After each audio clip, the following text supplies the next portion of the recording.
the Chandogya, the 7371.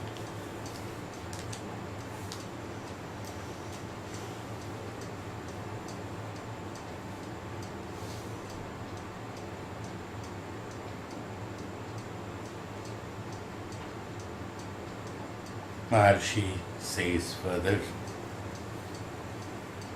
अथ यद्वितीयमृतं तद्रुद्राम् उपजीवन्ति द्रेण मुखेन न वै देवाः अश्नन्ति न पिबन्ति देवामृतं दृष्ट्वा तृप्यन्ति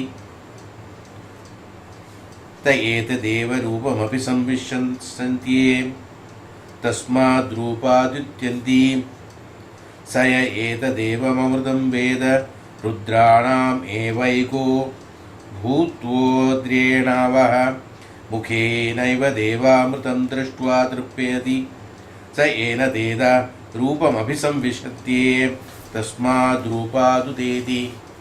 All the three shlokas, like what we have earlier discussed. First is that the devas do not accept mukhena na vai deva ashnanti na vivayante devamrutam drishtva trupyanti. By the yajnas doing that, the devas do not accept it as it is in the direct, but by drishtva trupyanti, by seeing it, trupti. So that he has here, because since we have already detailed all these things explained earlier, so we are going. He has assembled it, all the three together here. 1, 2 and 3. So etadeva rupam abhisamshayante. Rupam, this also we discussed about that. Rupam adyeda drupa. What is the rupa that is getting diluted with? Sa eva deda amrutam veda rudranam. Here, what happened in the previous one? Ashtavasus. Morning till evening. The time was from the morning till evening. That is Suryodaya, Suryastama. Is the duration that he enjoyed the results of the karma phalas, of the tapasya, or whatever he has done. So here in this case is the tapasya, because Ashtavasus in the morning, Rigveda, and in the beginning of the life, which is known as morning here, represented as beginning of the day. Beginning of the day here is beginning of life. So from the beginning of life, one can say that. So Aditya, he has enjoyed that during that period of time. Here in the second, yet dvitiyam amritam tatrudva. This is the first amrita was that in the beginning, first amritatva. Here again, amrita is a nectar. They said, what is nectar again? Amritatva. That which is not amritatva. Amrita. It's not as I told you, it is nectar. Nectar is not the liquid that to drink.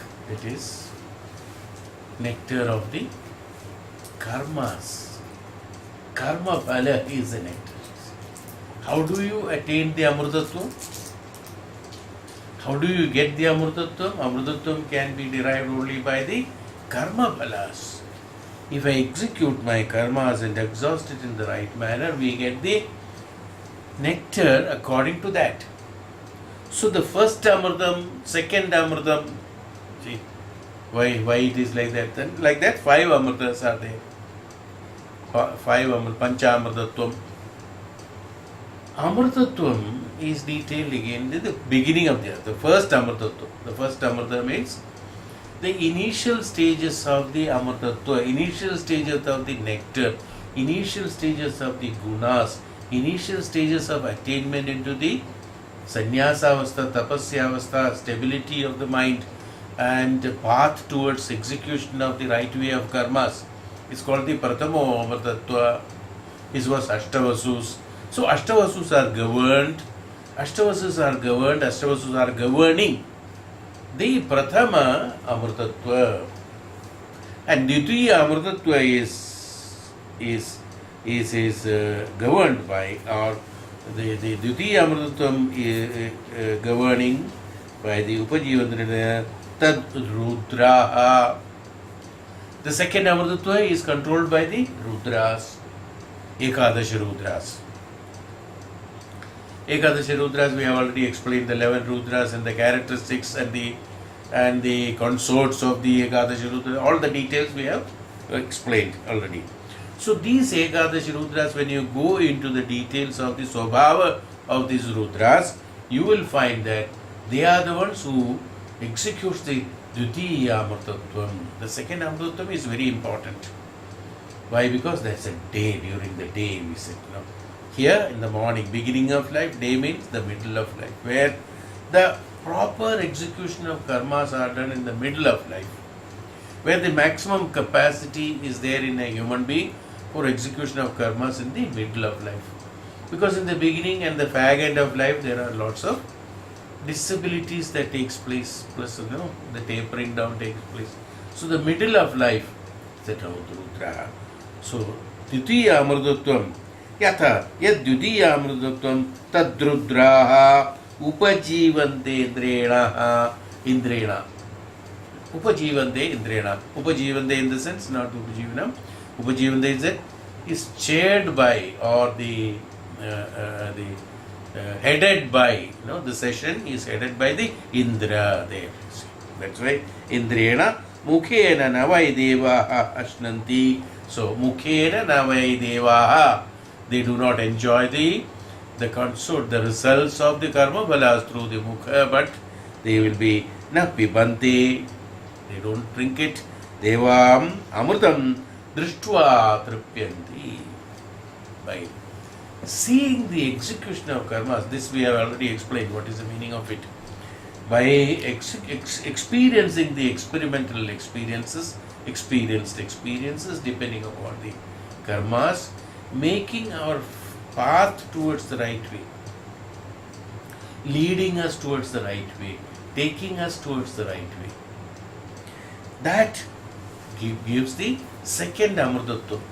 Now what is the importance in the second Amrtatvam? We will be coming into the next shloka, we will be explaining that. Second Amrtatvam is that the duration is much more. Here what happened? Here we said from east to west, the travelling time is that. So 1. So this should be calculated as, let us say if it is 1, every time we change up to the Pancha Amritas, every time we change the direction, Disha or the Amrtatvam in the first Amrtatva, second Amrtatva, third Amrtatva, it doubles the previous one. If that was 1, this will be 2. If next one will be 4, next one will be 8, and the next one will be 16. So doubles the period of the enjoyment of the results of it. This enjoyment of in the Rudras, in the middle of the time. That means in the middle, in the sense, why this order has been given. First, second and third and all that, the order.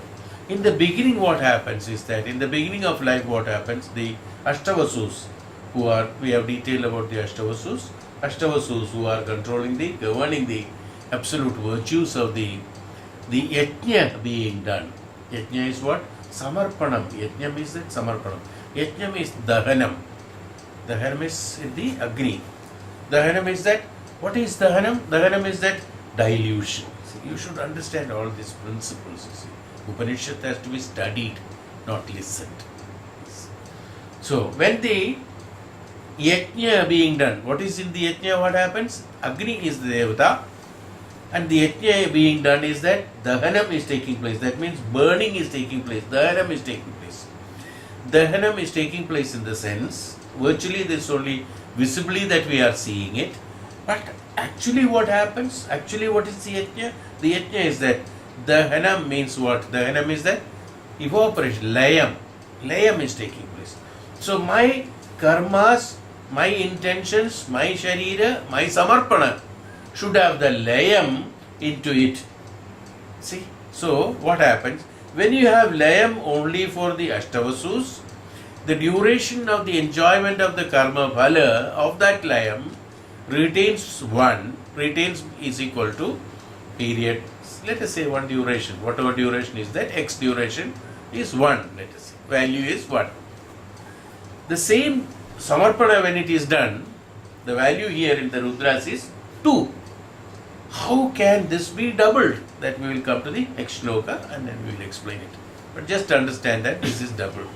Now, doubling in the sense is again duration of the enjoyment of the karma phala of the yajna being done will be double than that what you have done in the case of the Ashtavasus or in the case of the beginning of life is the meaning of it. Now, how is it happening here? Now, what is the principle? Why that is only 1? Why this is 2? Why the other one is double? Automatically this happens. Why? Because initially when you have done the practices of the surrender and the layam, that is the initial stages. From the initial stages you have gained already 1. Now when you repeat it in a different manner, having understood the previous samarpana, having understood, now you having grown up into the execution of karmas, where the prarabdha karma, sancheta karma as well as the agami karmas are there. These karmas are all being executed, especially in the Rudras, in the Ekadashi Rudras, that's the middle of life. In the beginning it is less because the result oriented function is there, that in the beginning of life that it is advised that how it has to be led. The life, how it is to be led. So it's the beginning of life. So the samarpana is only to that extent the amrtatvam, the result of the enjoyment of the amrtatvam, result of enjoyment of the layam is only little, not much. You won't feel it. Whereas when grown up, when you have come to the middle status, where the identification of the karmas are much vaster, how it has become vaster and wider? Only a person who has done, please understand these things very carefully. Person who has done the samarpana at the beginning of life, that means the Ashtavasus, he will have a wider spectrum of the identification and understanding of the karmas in the Rudra stage, naturally. So what happens? His identification being wider, his identification being bigger, his identification being greater than the stages of the previous beginning, his samarpana also will be same, equivalent to that, because he understands so much. Why there are mistakes, why there are problems? Because no identification of the karmas. The amount of the extent of the karmas having understood and identified, a person does the yajna. Now one has to do the yajna also, that karmas. A person does the yajna in the Ekadashi Rudras, in the middle stage. When that identification of the karmas have been extended to that extent, his samarpana also having doubled, his samarpana also having increased, his yajna has increased, so his samarpana has increased, his layam has increased. When the layam has increased, naturally, the enjoyment of the results of this, that means enjoyment is what? Not by enjoying the materials, not by enjoying of the living of the sharira and mana, but the living by doing the yajna, samarpana. What is the proper living? We have already explained about the living. Renunciation is living. Now what are we doing throughout the life? How the living takes place, living in the sense moving forward, it is not going on. It's called living. That means there is an activity, chalanam is there. When the chalanam is done, how you are living we have already explained earlier also, but another dimension of it. Living in the sense that there has to be an activity of the progress. That means from the beginning to end. One has to travel from beginning to end is called living. That's what the meaning of life. Here in the Jivatma's case, having born and being dead, this travel period between the birth and the death is called the living. Travel period between the birth and the death is called living. Now during the process of Upanishadically what is called living, it is not a Jivatma being born and do anything and dying. As I told you, cannot be called as living, because this Jivatma has to take again the same birth, in the same conditions and same understanding and same karmas, and has to repeat it. When he has to repeat it, it doesn't call as a living.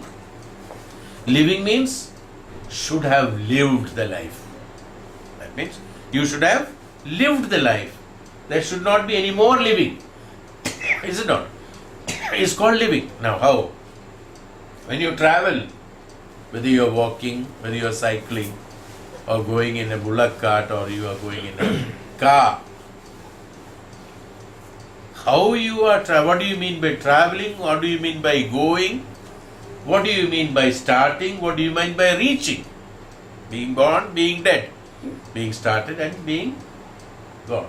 How is it? We always think, how do you move? No? We always think that we are moving forward. Is another one explanation, one identification of it, that we are moving forward. Okay. When there is a plane, naturally, when you have to travel on that, we are thinking that we are moving forward. So in the normal cases, when you are walking, we say that we are moving forward. Yes. But in life, what is called living or moving? In life, what is called living or moving? Is like, like the circus in the trapeze, what is it, that people do certain acts, like standing on a globe or a ball and walking on that. Like when you go to a cardiologist, he will ask you to do treadmill. Or some people have kept their treadmill in the house nowadays, because they cannot walk outside the house, so they can walk inside the house. What happens? What are you doing? These are all examples. What are you doing? Are you moving forward?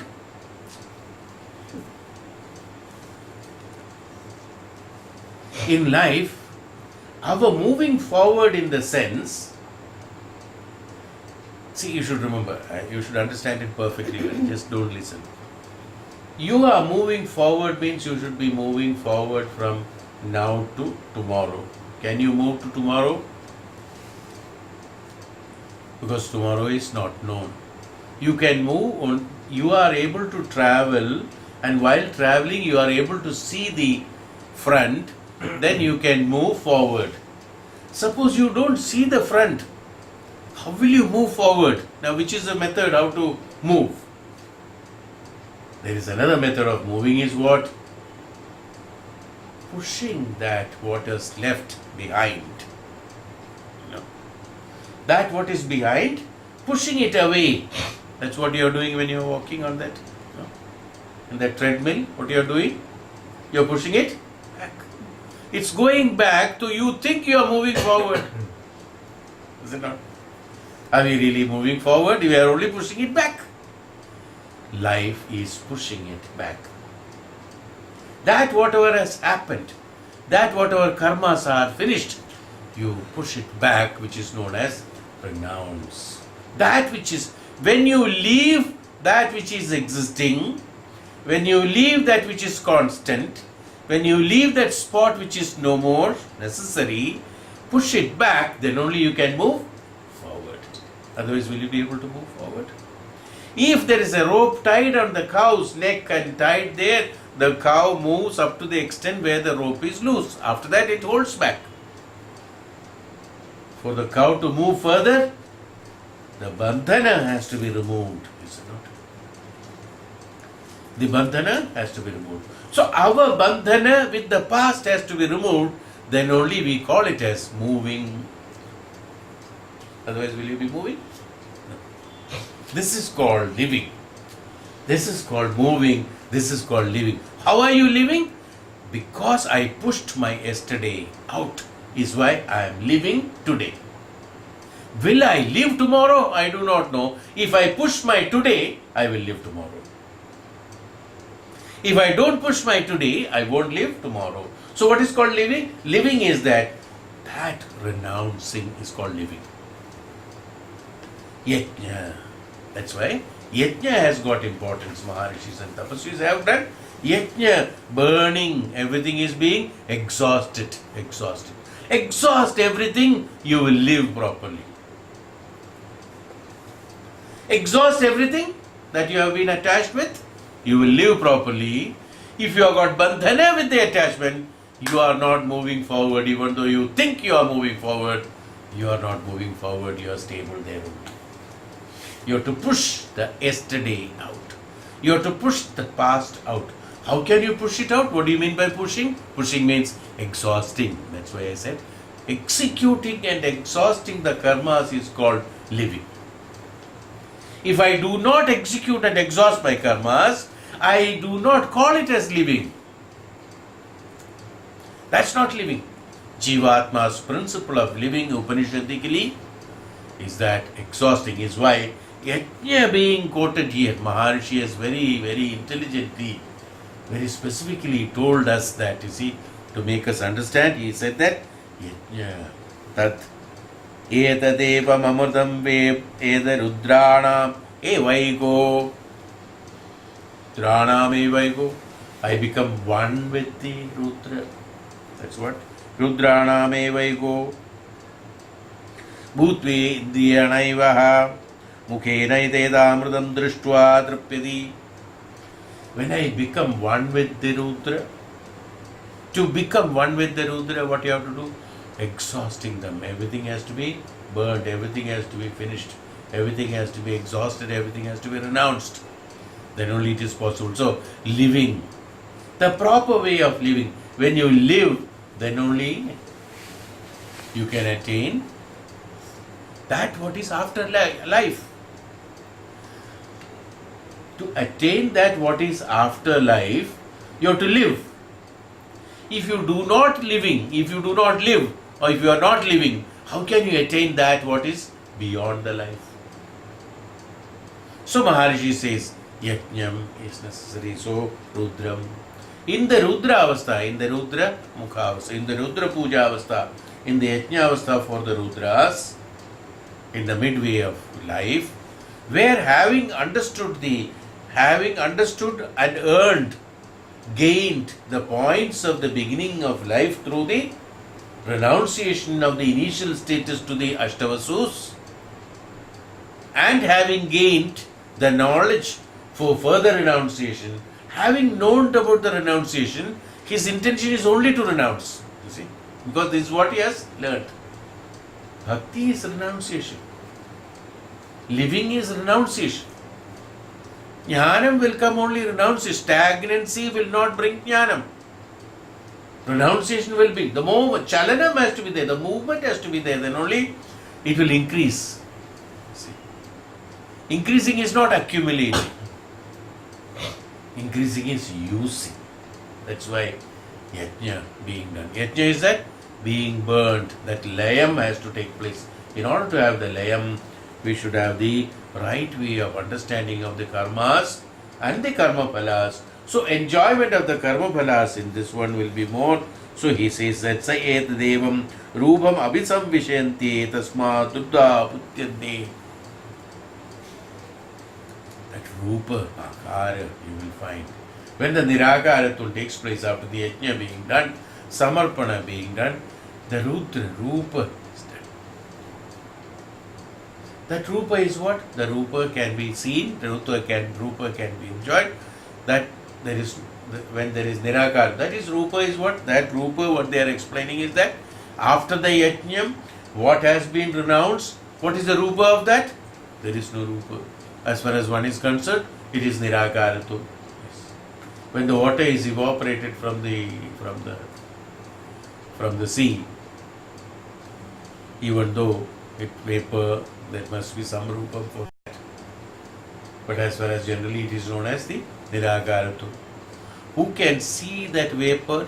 The one who is eligible, who is able to see the vapor, only can identify that it is vaporization is being taking place. That nirakaratam. So you have to attain the status of nirakaratam To identify the Nirakaratvam, then only it is possible.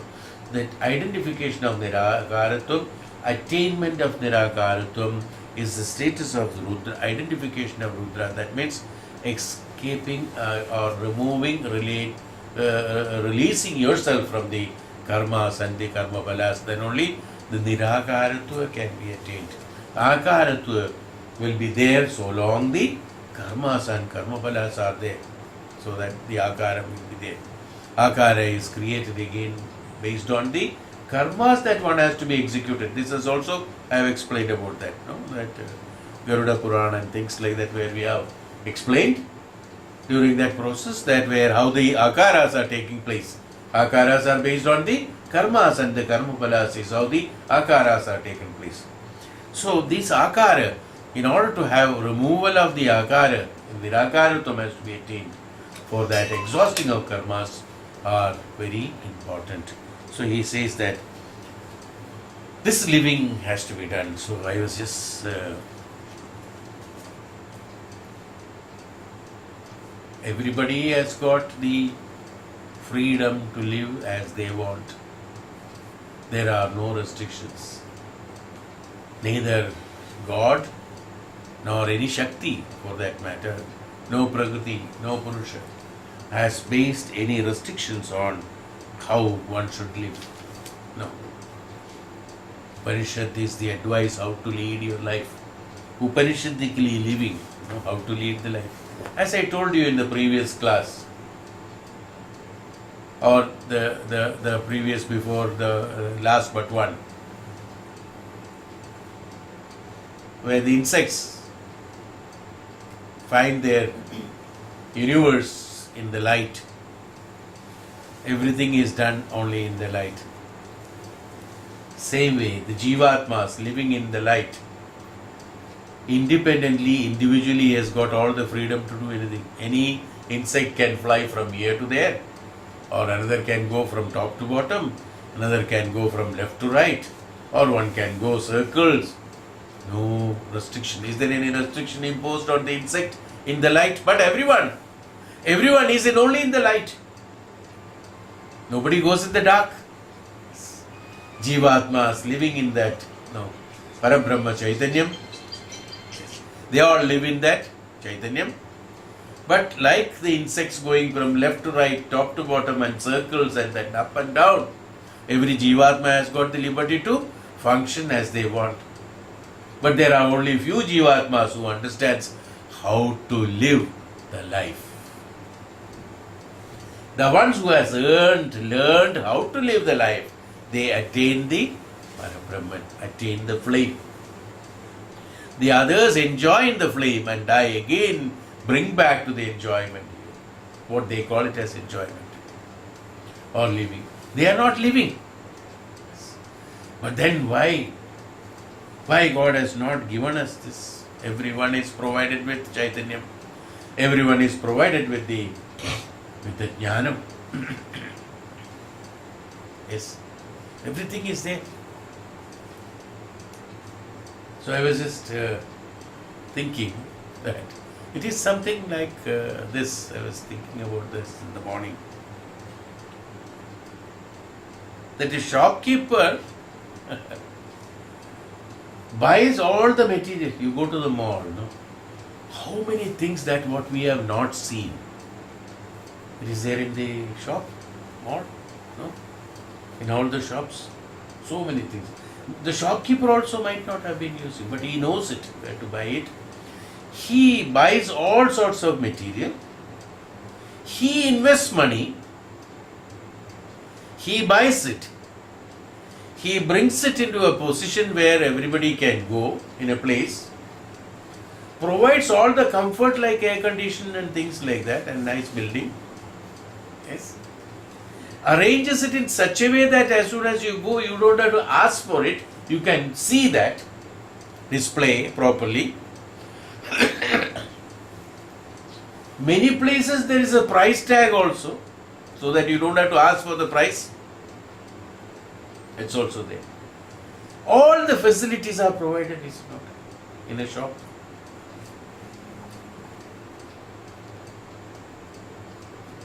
only thing, you have to go and choose what you want.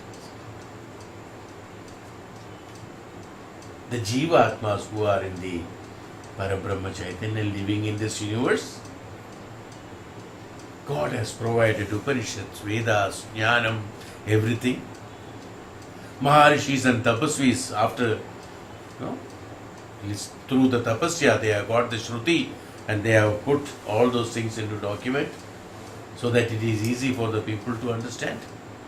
These have been printed today, translated to the languages that you understand, published it and sold it in a cheaper rate so that everybody can buy it. But only thing what you have to do, to buy it and read it, that's all. Is it not? Jivan is that. A Jiva Atma who understands this principle of life, how one has to move, whether it is from left to right or right to left, or up and down, if he has understood it, all the jnanam for movement, how do I know how to move from left to right or right to left, is what I have explained now. Everything has been bought by somebody's investment, I have kept, comfortably one can go and choose it and take it. Life is that. So simple it is. Everything is, so Ishvara, God, has provided with everything. Now shopkeeper will not tell you whether you should buy the television or a tea set or a sofa. He has kept it, displayed it. What you want, you should take it. Everything that is necessary for you is kept. Gradually you have to buy. Maybe you need everything. So you have to start with sofa. Then you have to buy tea set. Then only you should buy television. First you will bring television. Then you will buy the table. No, that also is not good. First you buy the table, then you should buy the television. Then only you can keep it on top of it. This much of learning has to be there. This jnanam has to be there. Everything is provided. God has provided the jnanam everywhere. Only thing, the utilization has to be. You have to just exercise to use it. When you do it, this is why Maharishi Vaishambhayana has told the brahmacharis that how to lead their life. After learning the Brahma Sakshatkaram, Brahma Tattva, only a right individual can live their life properly. He only really lives the life. He only can live the life. He only knows how to move, how to do things, how to think, how to execute, how to exhaust. He is the one who enjoys the life. Others are suffering in life. That is why generally people say that life is full of suffering. But you ask the disciple of the Vaishambhayana who has already learned about the Brahma Sakshatkaram, execution of karma is only a small part of life for him. A very small part of life for him. And when he lives like that, he is the one who enjoys it. Others do suffer. Even though we think it is enjoyment, it is no more enjoyment. The one who enjoys is only one who understands the Brahma Sakshatkaram, Brahma Tattvam, Brahma Jnanam. When he leads his life, he leads the life according to the Brahma Jnanam and Brahma Tattvam. He really enjoys it because he does the renunciation. Through renunciation, one really enjoys it. Through renunciation, one realizes really live. That's called living. When you live, you enjoy it. When you do not live the life, you suffer. Why are we having kashta and dukkha? Why do we have sufferings? Because we are not living. The life is meant for living. If it is living, there is no kashta and dukkha. If one is not living, then there is kashta and dukkha. Water, when it is stagnant, when it is dirty, when it is flowing, it is clean. It's not. So when the life is being lived, when you are living the life, you are absolutely happy. There is always Brahmanandam in that. When the one is not living, he is stagnant. How can there be happiness in him? Even though he thinks it is happiness. Brewing mosquitoes in the stagnant water, if the water thinks I am happy, is happiness. This is exactly what happens to the human life. The tidbits of the things that is happening in their life according to their own whims and fancies, when things happen temporarily for some time, like the insects, they have some pleasures. They thought it is happiness. They think it is happiness. The happiness is totally different. Because he has never experienced the happiness, so he imagines this is happiness. The pleasure is considered to be happiness. The pleasure is not happiness. Yes. It is suffering only. Kashta and dukkha. Among the kashta, as I always used to tell, a man who carrying 100 kgs, 200 kgs of weight on his head, walking in his life, he thinks kashta. So in between, there was a place where he can offload it for a while. He has to carry it again, because that is the karma of this. This is the prarabdha of this. But in between, what happens? He gets a place to offload it for a while. He keeps it. What a happiness. So he thinks it is happiness, but he doesn't know. After 5 minutes, again he has to carry the same thing to further. It's called happiness. This is what in the life people are having. This is what is called pleasure. That period they call it as pleasure, when there is no weight, but again that weight has to come on his head. That's not happiness. That's only a temporary. That's why pleasure is temporary. Pleasure comes along with pain. Pleasure comes along with pain. Whenever you have pleasure, it is followed by pain. No doubt about it. That's the principle of life. So it's not living. It is stagnation of life. Living is what? Living is renunciation. Through renunciation, exhausting the karmas is called living. You have to just move. How do you swim? You push the water behind. You're not moving forward actually. You're pushing the water back. So in that momentum you go forward. What are you doing? You're pushing. Renouncing that what is there around you. When you renounce them, you move forward, you live. This is called happiness. So Upanishad teaches us to renounce them. This is why yajna having been given. So he says in the yad dvitiyam amrutam, the second amrita enjoyed by the Rudras, the Indra as the Sabhapati. Indra is the Sabhapati, Indra is the chief. Indra is what? What is Indra here? I have told this. Earlier also I have told what is Indra. In Rudras, when execution of karmas, in the Rudra avastha, tad Rudraha upajivani, indriye upajivandi indrena mukhena navaihi. Indra is the Sabhavati. Indra means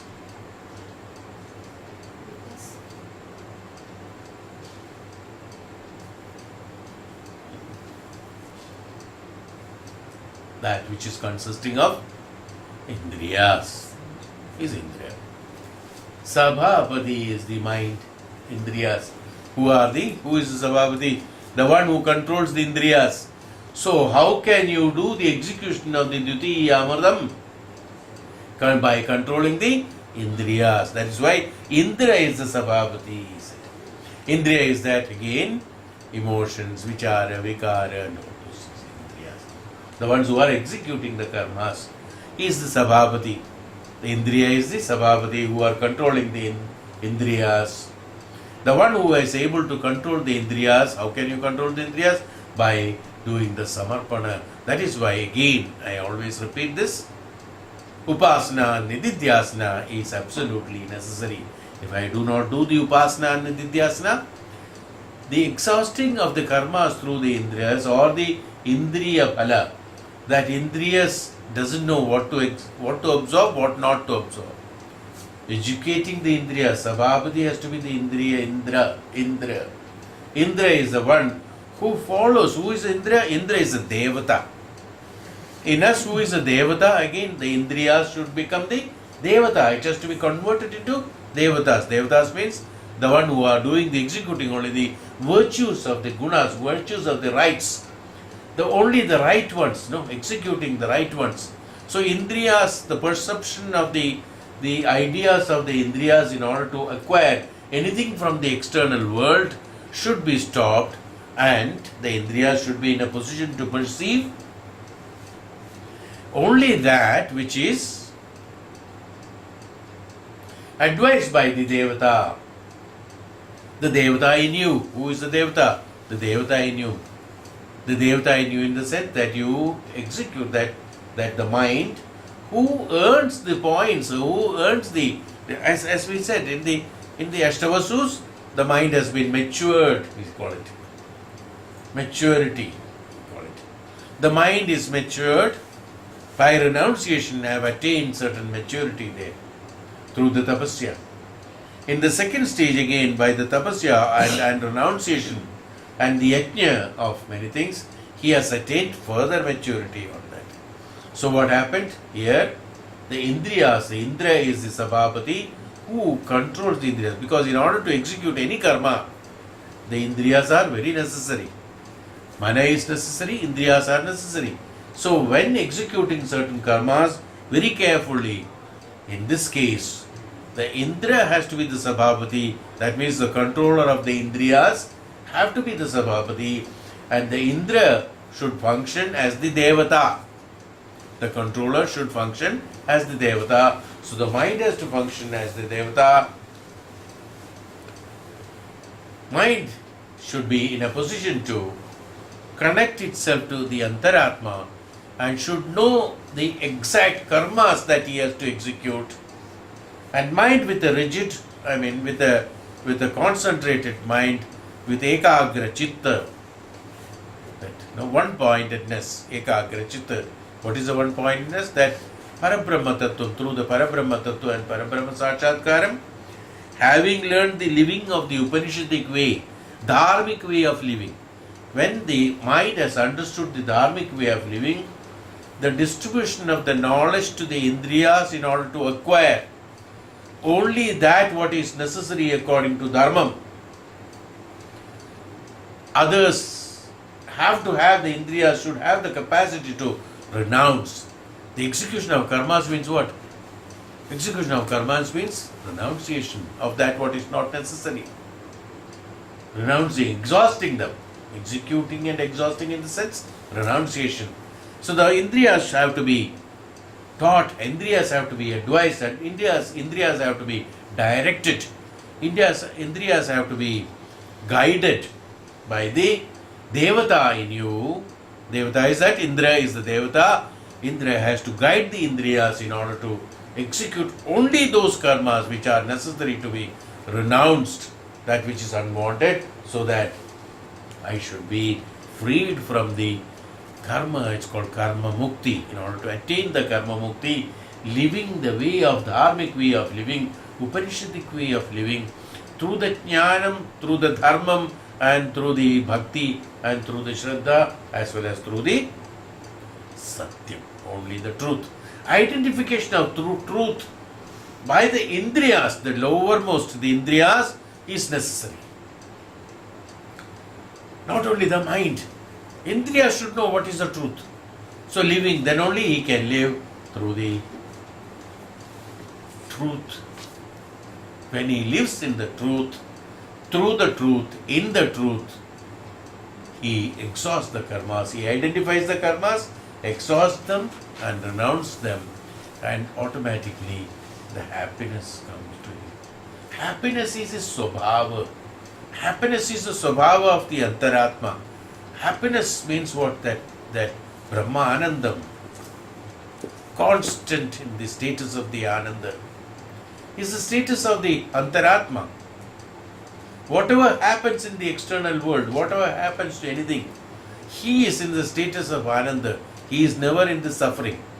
Suffering comes only when you have desires, when you have possessions, when you have not achieved the desires and possessions. Then only the kashta. That means that where there is scarcity. When there is a scarcity, then only there is dukkha. Where there is no scarcity, there is no dukkha, is it not? Scarcity of love, scarcity of money, scarcity of this, scarcity of that, then only you have dukkha. When the scarcity is not there, dukkha is not there. How the scarcity comes? Nashta, labha, nashta. As I told you in the last class also, what is labha and what is nashta. You execute your life based on labha, nashta. You do a business with your life. Everything you do for the labha, everything you look for the nashta. Oh, I should be happy by this. This is not my cup of tea. There I do not want to get involved myself. This I don't want to do. Why? Because there is no benefit on that. हम करके क्या फायदा है? Automatically that we have a common language in our life. Everything. क्या फायदा करने से? The moment you ask him to do something, he will ask, what is the faida in that? The man who looks the life as business, the man who looks only the life as the earning and losing. How is he reading? That means he's stuck there in that vicious circle. That what you have earned, you have to lose. That what you have lost, you have to earn. Again lose, again earn, somewhere or other. You keep on rotating in the earning and losing, that's all. How can your indriyas function? Your indriyas will function only on the benefits of it. That means once you get the pleasure of earning, when you earn, you get a pleasure. When you lose, you get a displeasure. That's why the pleasure comes with displeasure. Sukha comes with dukkha. Labha comes with nashta. Anything that is earned has to be given away. Anything that has come to you, only will retain with you. Anything that is earned, anything that is labha, anything that is sukha, anything that is there, everything has to be given away. Renunciation will ultimately give no possession in me. Neither I have labha nor I have nashta. When I have something, then only I will lose, is it not? When I have nothing, what is there to lose? I have nothing to lose. Some people say that. No? Many people talk. I have nothing to lose. So I do it. That's all. See? He is free because he neither expects something out of it nor he gives out of it. There is nothing to lose. He has nothing to lose. That means he has no part to play in that. He has no exercise on that. That means executing and gaining is not there. Executing and exhausting is there. Is how the second Amritattva is attained. That means executing and exhausting the karmas. That means in this process what happens? Rudras in the Indriya as the chief. The gods do not eat and drink, they become contented by seeing the very nectar. They retire into the very appearance, from this appearance they emerge again. That's what he said in the second shloka here. Sa etadeva rupam abhisamvishayanti smad drupa dutyanti.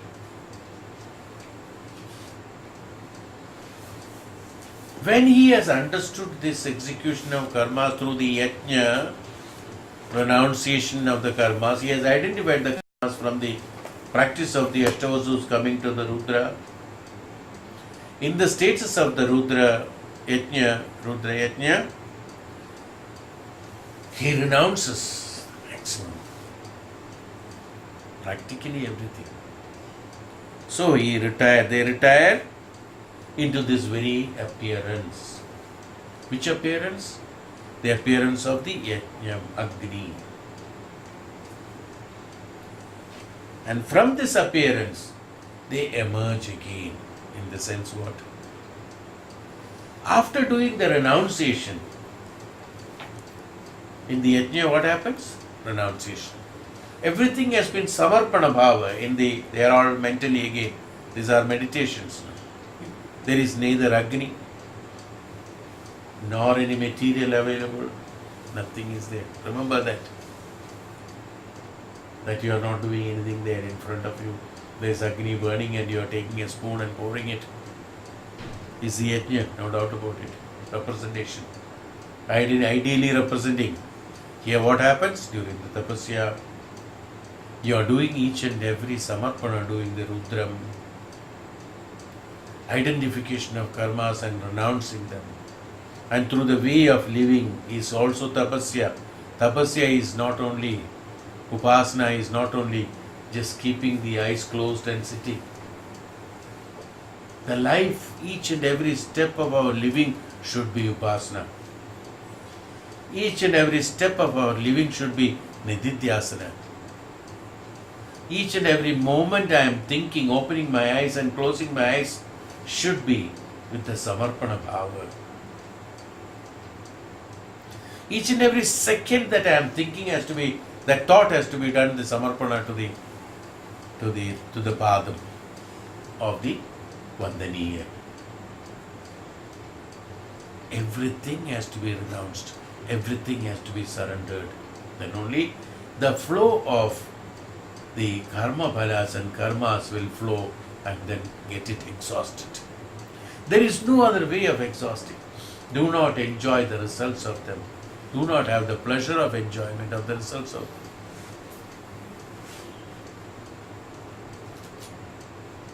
Is what he says. That's called the retire into the very appearance. That means when he is exhausting them, he retires into that.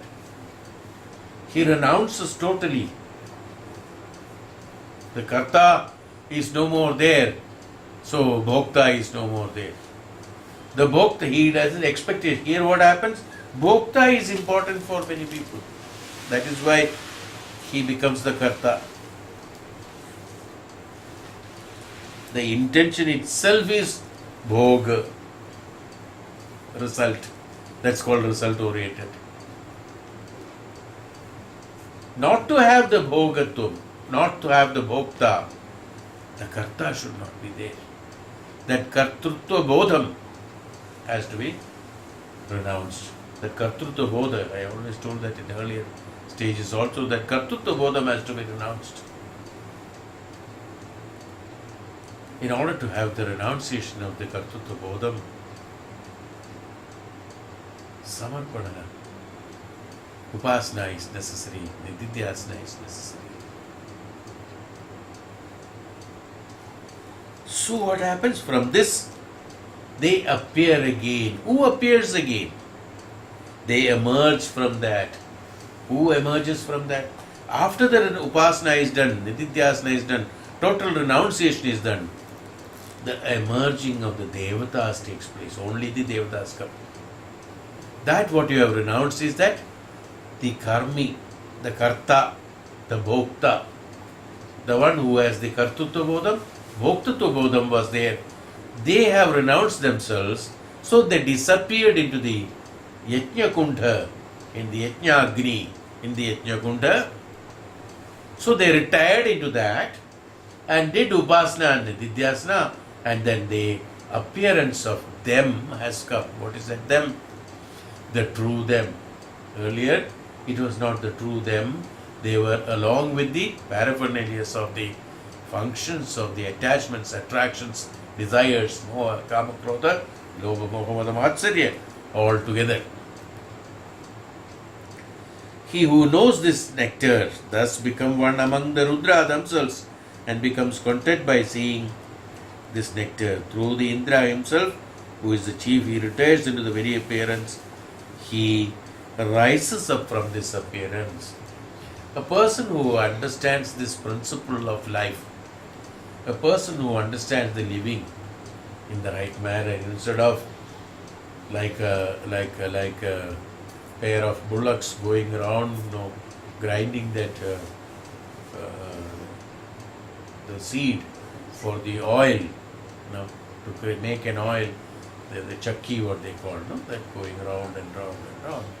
Instead of that, because he is stuck there, his movement is only like this, because he is supposed to grind that and create oil from there.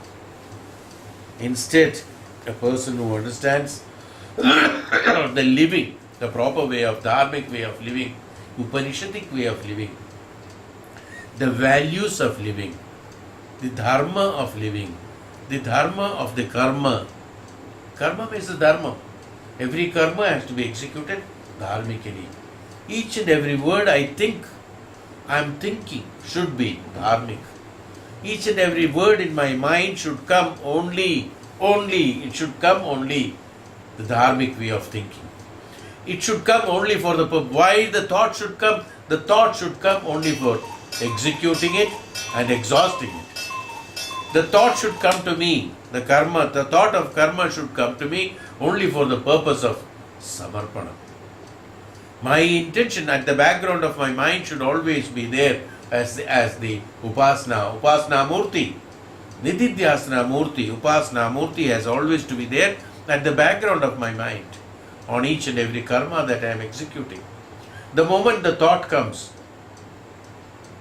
I must execute it, exhaust it by the samarpana. Not just like that. Karma comes and okay, go and do the samarpana. Oh, I'm sorry, I cannot do it. Come on, you do it for me. To the Bhagavan, we always do that. Here, the upasana murti should be at the background. When the thought comes, the upasana murti being the guide of yours, the upasana murti being in the background of your thought at all the time, you will be guided and you will be helped and you will be pushed to execute the karmas in the right manner. Why? Because you have a permanent, absolute, concentrated intention. Because you are an upasak. Being an upasak, having understood the dharmic way of living, the moment the thought comes to you, you have understood that I am supposed to execute it and surrender at the feet of the upasana murti. When that thought is there, the enjoyment of the karma phala is not at all there at that time. So when this thought is there, the upasana murti automatically gives you the knowledge, because you are already concentrated you are already helped, or you are already projected from the light of that upasana murti, and the thought that comes is in the light of the upasana murti. You are only like the insect flying in the light. Neither the light has been created by the insect, nor the light has been created for the insect. Since the light being there, the insect has come and flying in the light, that's all. Our thought should be that since the Parabrahma Chaitanyam is there, I have got to do this karma in that Chaitanyam. Let me execute that Chaitanyam and surrender it to that Chaitanyam. When I have the consciousness of this, automatically I get the help from the upasana murti. My thought is absolutely clear. How do we say what is the meaning of the thought is very clear? The moment the thought comes, if I have the understanding of the karma that is to be executed and surrendered to the upasana murti, my thought is clear. Somebody will say, oh, my thought is very clear. Why? Why? He has already executed, and he has already mentally executed it and exhausted it at the feet of. The moment the thought comes, mentally you have executed and exhausted it at the feet of the upasana murti. Then only the action comes. Already that you have already played the game there. So, we always do it. The game is already played in the mind. Then only it comes in the action. A man who plays chess, before he moves his what do you call it?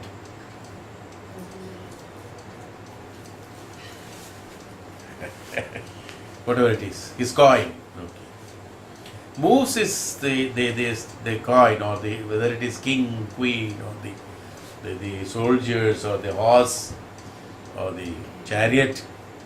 Before he moves that, he has already seen that he has already moved it, and he has already created a block for him, the other person, and he has already won the game. Because of that, he has already executed it, is it not? After having executed, only he makes the move here. The making the move is only absolutely an unwanted exercise as far as the mind is concerned, because he has already done it. As far as he is concerned, he has already won the game. He knew that when he puts this, there is a check. He cannot neither move the king nor queen nor the horse, nowhere, nothing. It is a check, and in that checkpoint, he will be defeated. He, after seeing that and after experiencing it, what happened? He has the thought has come. He has experienced it. He has exhausted it. Why? Because he surrendered it to the Upasana Murti. After surrendering that to the Upasana Murti, external application is being just repeated. That has happened. So in that external application, he has no attachment. Is what is called not enjoying the result of the karma phala. Because by thinking itself, he has exhausted it. When he has exhausted it, there won't be any enjoyment in the execution part of it. He already got the success in his mind. Now after doing this, if somebody said that you have won the game, it's no more a pleasure to him, because he has already, that pleasure has already been surrendered. And he is not in that small pleasure of appreciation given by somebody else. He is in the happiness of having surrendered the pleasure to the Antaratma. He is in that Brahmanandam. When he is in the Brahmanandam, what this small word of appreciation can make him happy?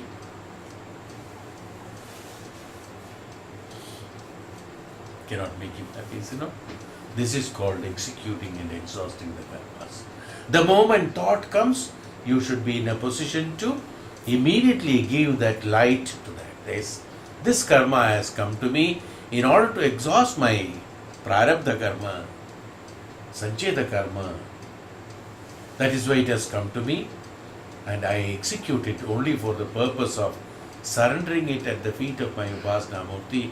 The Upasana Murti is already there. The thought has come, then the execution is only a formality, because execution will be perfect. Why? Because I do not want to derive a result out of it. From my karma, I do not want to derive a result out of it. So, the karma phala will be automatically surrendered to the Upasana Murti, where I am not involved in it. My involvement is only as soon as the thought has come, to surrender it to the Upasana Murti, and Upasana, in the light of Upasana Murti, I execute the karmas. It's not that I am not doing it, I am doing it.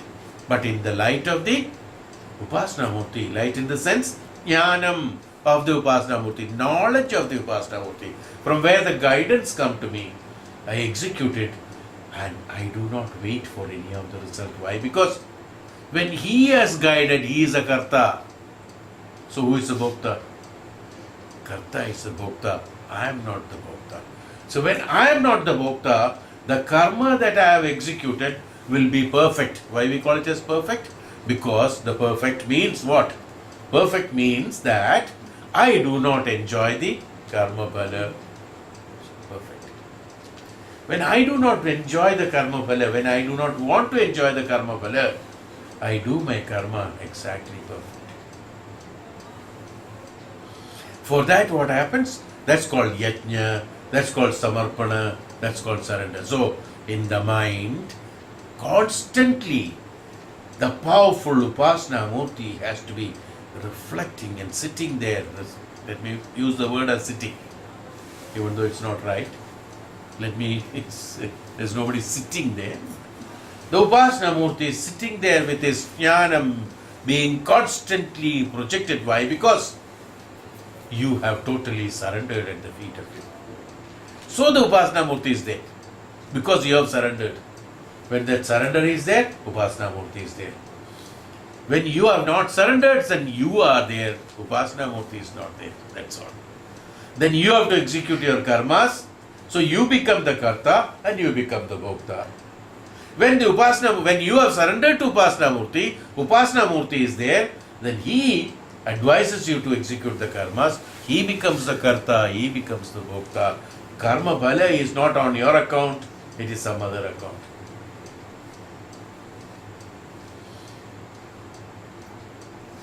You're all working for a company.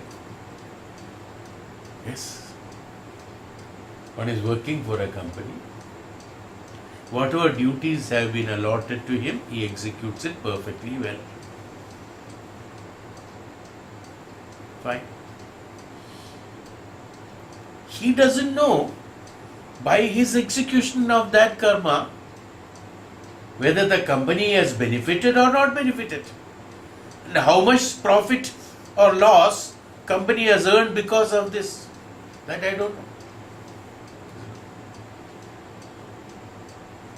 I am not worried about it. Why? Because karma is already by somebody else. Official tour is enjoyed by many of the people. Official tour means everything is free. Enjoy. Yes. Do your karmas according to that. And you do not know by your enjoyment of the tour or by your execution of work in that part where you go, where you are not gone or gone, you did something or not something. Whether the company has benefited out of it, do you think that? How many persons might have thought? By my execution of this karma, how much my company has earned? Nobody knows even. I mean, it's difficult to know, to identify such a, because these number of karmas put together only, the benefit or loss is derived by the company. But in each and every action there has to be a perfection, that's all. So the enjoyment of the person who is going for an official job should be execution of his karmas exactly as it has been told to him. Sorry. Is it not? Because he doesn't know what is the profit or loss by doing what. Somebody who knows the profit and loss of the company is telling that particular official to travel from here to there and do this and come back. You can enjoy, no doubt about it. But that in that enjoyment, you must be executing that job perfectly well, without any flaw, so that you are relieved of the exhausted your karmas. You understood? Something like that. Same way, think that you are the organization. Your mind is the organization. The thought that comes to you in order to execute the karma is only a part of life which the indriyas and mana doesn't know the benefit or loss of it. But the advice of execution of karma is done by the Upasana Murti when he is there in his knowledge. So the mana and indriya executes the karma exactly as has been told by the jnanam projected by the Upasana Murti. Mind and indriya is happy and pleasant because he has followed the instructions of the Upasana Murti. Finished. The phala of the karma that he has executed has gone to Upasana Murti. Have you got it? Is it not? Something like that. Not exactly. Some example for that. He doesn't know. Mana and Indriya doesn't know how to execute a karma for the benefit of the Uddharana of the Antaratma, making it sinless. and having layam with the Parabrahman is only known to the Upasana Murti who is sitting there.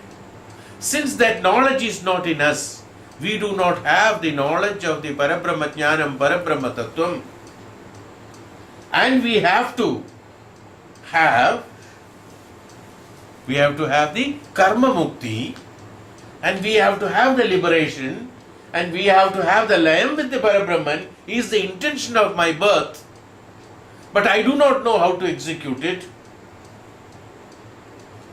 So what to do?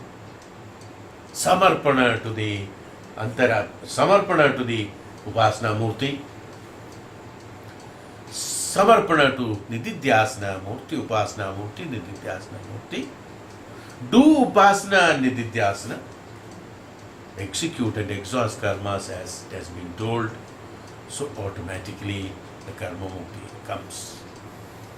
That's called the Moksha Mukti. That's all. This is why we are all struggling for. What are you struggling for? We are all struggling to renounce. We are all struggling to renounce the karmas, karma balas, by which I will be in a position to attain the Parabrahman and have layam. Each and every Jivatma is functioning based on that principle only. Even he commits mistake thinking that he will, by doing that mistake, he will be attaining the Parabrahman. So the purpose is only attainment of Parabrahman.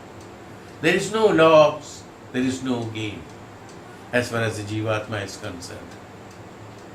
The Parabrahma Tattvam, Parabrahma Jnanam, or the Antaratma, or the Upasana Murti, who guides the Brahman, who guides the Jivatma to live their dharmic way of living so that it gets the liberation, it gets a layam with the Antaratma. This is the purpose of life. So this is how it has to be done.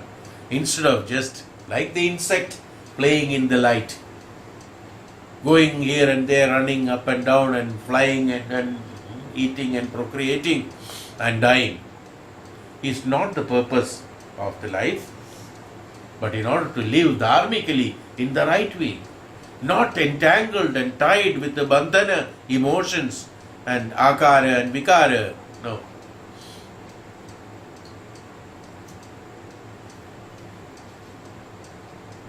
Is why even the bhakti should be nishkama bhakti, they said. Even the bhakti. When you do pray to the Lord, nishkama bhakti, no, I don't want anything. Not even the God. Not even the God. Even asking for the God is also kama. Nishkama bhakti. Bhakti is what? The nature. That means what does it mean, Nishkama Bhakti? Many people think that don't ask anything else. Hey Bhagavan, bolne say Nishkama Bhakti. No, that is not Nishkama Bhakti. Nishkama Bhakti in the sense that you should have bhakti in you to the Antaratma, to the Ishwaratva, to the godliness, to the Ishwaratva, where there is no desire at all is attached to it. Not even attainment of God. Even attainment of God is a kamam. Attainment of God is also a desire. Why do you want God to attain the God?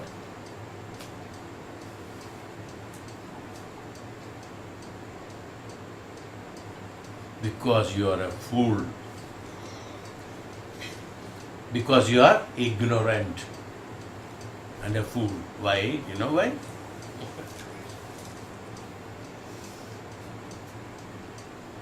The godliness is inside me and outside me. When there is godliness inside me and outside me, why do you want to attain God? Is it not a foolish thing? That's why I said it's a fool. He is a fool only. He has not recognized and seen where is the God, where is the godliness. That's called the height of ignorance. That is why in Bhakti Bhava they said Nishkama Bhakti. When the Kama comes, you do not see the God inside you, you are looking for God outside. When Nishkama Bhakti comes, you see the God inside. Kamam is no more there. When there is Sakama Bhakti, then you have Kamam inside. When you have Nishkama Bhakti, you have Bhakti inside. Nishkriyatvam of the karma, Nishkriyatvam of the Kama, Sakshatkaram of the Ishwaratvam. Sakshatkaram of the Kama, Niragaratu, Nishkarsham of the Ishwaratvam. That's why. Sakama and Nishkama. Sakama karma. Where we want, I have only. When will this mind and sharir, even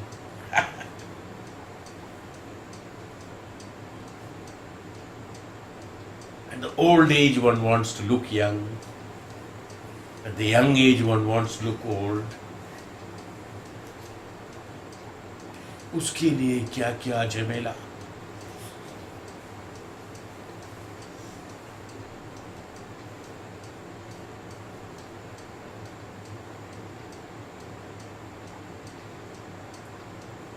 Big stones. I went to Farida, what is it? Ram Janmabhoomi? Faridabad, Faizabad. Faizabad. I went there. From Kanpur I drove down. I had a session there, no, to conduct. So I went to that temple where they are making all the sculptures. I was standing and seeing it very, very. The man who took me there was one man where I had some sessions in some of the schools. I had conducted some sessions, and then he took me to the place. It's long, few years back I'm talking. They were making the pillars, and then matchmaking, match numbers are being given. They are making all the assembly of the temple completely, so that just have to bring it and assemble it. That's all. With the all match numbers, matchmaking, and all that, with tongue and groove system of the pillars and beams, so that no more bolting necessary, no more construction of cement even necessary. Just place it. That's all. Wonderful job, no doubt about it. Externally, everyone is appreciating, everyone explaining it.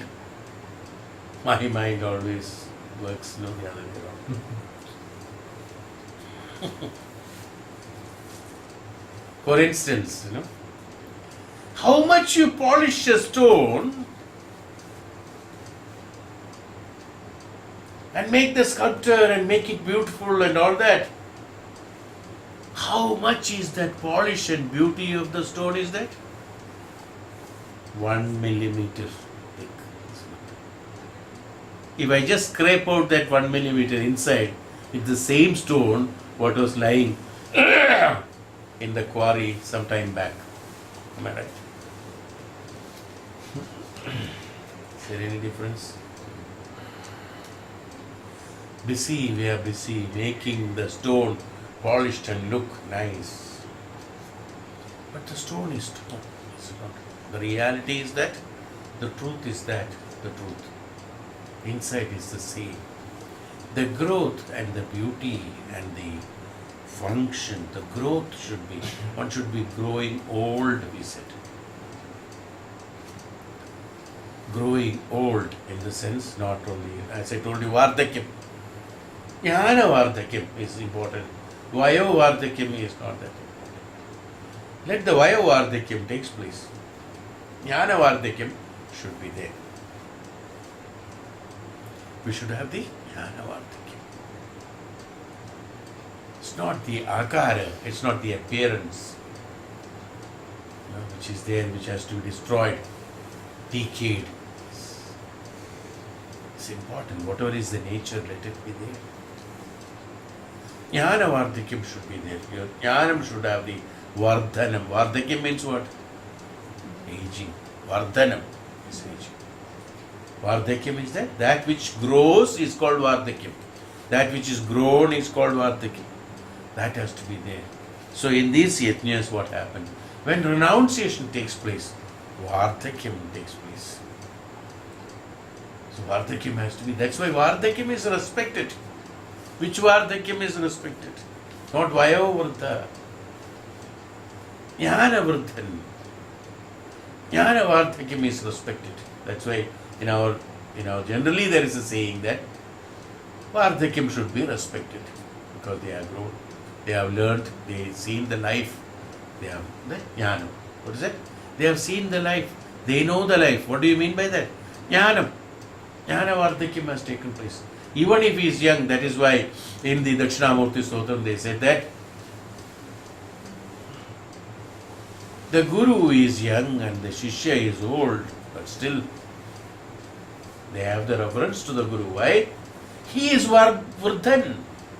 The Guru is Vruddha. Even though by age he is less, by Jnanam, he is Vardhakya. He has reached the Vardhakyam. He has reached the height of it. That is why he has to be. This is the principle behind it. You see. That is why in the Dakshinamurti Stotram specifically says that the Guru is young and the Shishya being old, sitting and explaining things. The principle immediately should strike not by age. Don't look at it. If the person is Vardhakya in the Jnanam, one should abide by that. Respect has to be given. Extended. Why the respect has to be given? When I respect, I surrender to him. When I surrender to him, I gain the knowledge that is being projected by him. Knowledge is not taught, knowledge is not learned. I always say that knowledge is imparted. The imparting of knowledge can take place only when one respects, one surrenders. Respect in the sense, surrenders. When I respect somebody, I don't think bad about him. No? I respect my Lord. I don't think bad about the God. I don't discuss bad about God. I don't even think something bad. Is it not? See how we have agitated when that M.F. Hussain have painted Hindu gods as something. Somebody in United States, they have painted Hindu gods in commode seats. There was a big news in the item. We all agitated. Why? What will happen? Nothing will happen. Will it happen? Technically speaking, what will happen? God's picture is there in the commode seat, TK. What will happen? Nothing. Absolutely nothing will happen. No destruction in the world will happen. No. But our sentiments are. Why? We respect that Lord. That shape of what we think as Lord. That shape we respect. So, our mind, we cannot accept that it should be in an improper position. Is it not? It's why we have agitated. Here in India, people have agitated it. Why? Because we respect. Why? Because we surrendered. Once we have surrendered, we can't even think of something against that akaram. It's why that respect is there. It's called souls. Surrender. This surrender has to be there. That's called the upasana. That surrender has to be there to the Jnanam, to the Jnanamurti, that upasana murti. Then automatically what happens? We will never think something wrong about it. It's only positive about it. And automatically the Jnanam will be constantly projected. From there we do the layam there and we reappear from there. That's all. That's called the appearance and disappearance of it. We disappear into the Jnanam and appear from the Jnanam. When we execute my karma, when we execute our karmas, as advised by the Upasana Murti, by the projection of the Jnanam of the Upasana Murti, in the Chaitanyam of the Upasana Murti, when I execute it, I do not earn the benefit of the small benefit of the karma phala. Why am I not interested in the karma phala? That also has to be analyzed. Even though I said that you execute the karmas externally, like moving the chess points, we are not interested in that. Why a man is not interested in that karma phala? Why? Because he has gained the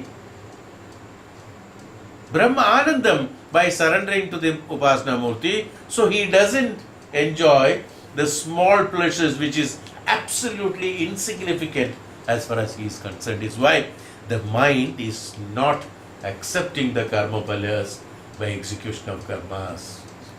That also has to be understood why it is not being happening. Why otherwise it is happening. Is why this is the reason why the reaching the Brahmanandam status. That can be accepted only by the yajna, he said. Rudra yajnam, the middle of it, Rudra yajnam is that when it happens at the middle of the age of the time, where the jnanam, where the karmas are identified perfectly well, executing that through the Ekadash Rudras. We have learned about the Ekadash Rudras, so you will find that from the name itself, this Ekadash Rudras are. We have done this. The first Ekadash Rudra, Mahadeva. Devi is that creation of this one. And then the Shiva, then the Maharudra, then the Shankara,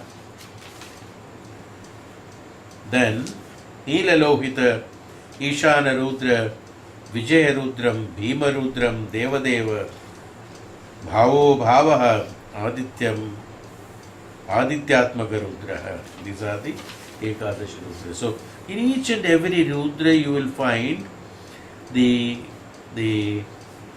identity of it. You see.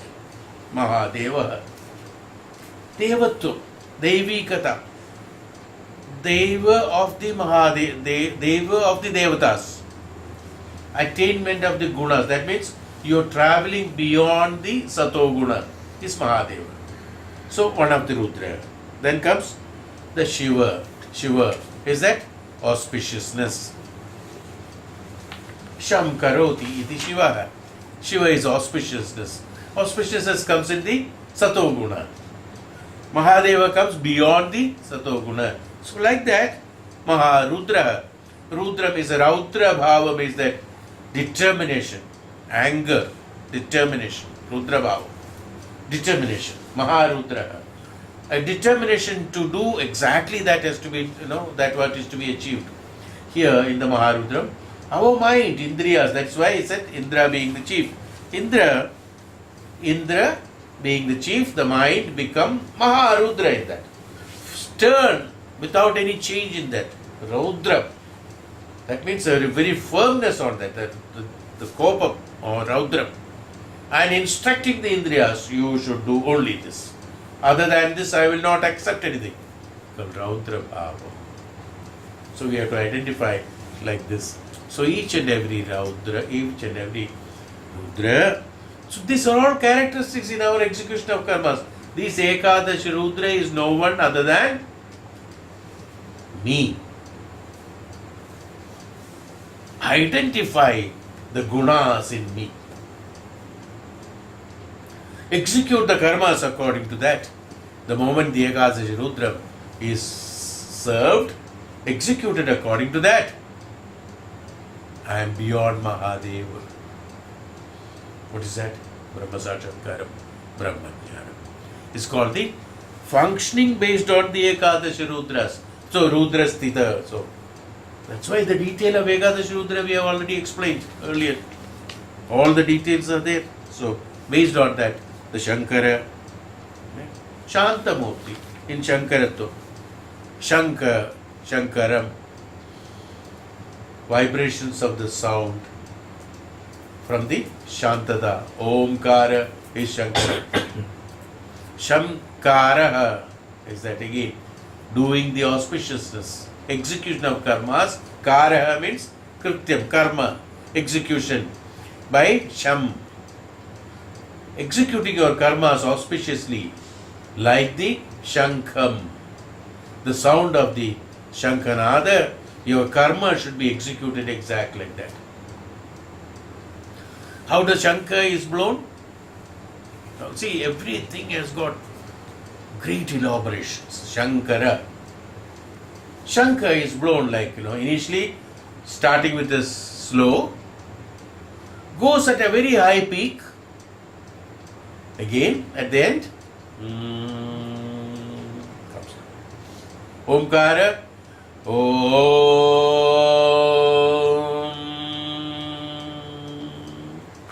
Shankar. life, living, starting from Aditya, going to Rudra, come to Ashtavasus, going to Rudra, come to Aditya. But Shankham. So when you live like that, you are like Shankara. What is Shankara? Shantamurti, Shantabhava. Execution of karma. This was Shankara. Everything. That's what. That's how we have to live the Ekadashi Rudras. That's it. When you execute the karmas according to the Ekadashi Rudras, then we, in this portion, is the maximum karmas we execute, so that our Ashtavasus, beginning of it, so the Aditya will be pleasant and tapering down. And the height is better, pitch is better, Aditya will be better. And the dilution, that means Aditya is what? Dilution. Aditya is what? Slowly reducing and then going away. Nirakaratu. Diluting, that layam takes place. So after living the way of the like Shankara, the layam takes place automatically. So every Ekadashi Rudra is meant for this height, to attain the execution of karmas. A very important sector is the second Amrtatvam. The third Amrtatvam we will explain. Now here itself the shloka 3.7. Here it is one. Yes, from 3 and 4. The fourth shloka we will continue.